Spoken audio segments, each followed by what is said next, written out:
একজন মানুষ বেঁচে থাকার জন্য আসলে কয়টা গাছ দরকার?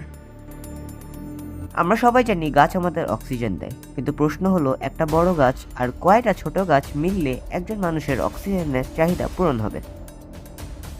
আর পরিবারের সদস্য বেশি হলে কয়টা গাছ লাগানো উচিত? চলুন এর বিস্তারিত দেখে আসা যাক। প্রথমে একটা গুরুত্বপূর্ণ তথ্য জেনে নিই। একজন মানুষ প্রতিদিন গড়ে প্রায় 550 থেকে 600 লিটার অক্সিজেন গ্রহণ করে। এই অক্সিজেন আমরা মূলত পাই গাছ থেকে। এখন প্রশ্ন হলো, বড় গাছ কতটুকু অক্সিজেন দেয়? একটা পরিপূর্ণ গাছ যেমন বট, আম, কাঁঠাল প্রতিদিন প্রায় 100 থেকে 120 কেজি অক্সিজেন তৈরি করতে পারে।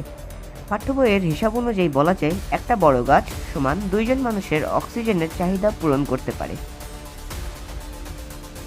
এবার ছোট গাছের পালা।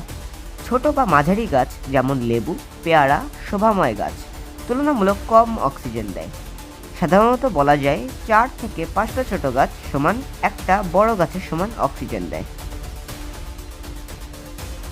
এই গাছ কিন্তু শুধু আমাদের অক্সিজেনই দেয় না, বরং বাতাস পরিষ্কার করে, তাপমাত্রা কমায়, কার্বন ডাই অক্সাইড শোষণ করে, পরিবেশ সুন্দর রাখে। একটা গাছ মানে শুধু একটা গাছ না, একটা জীবন রক্ষাকারী ব্যবস্থা।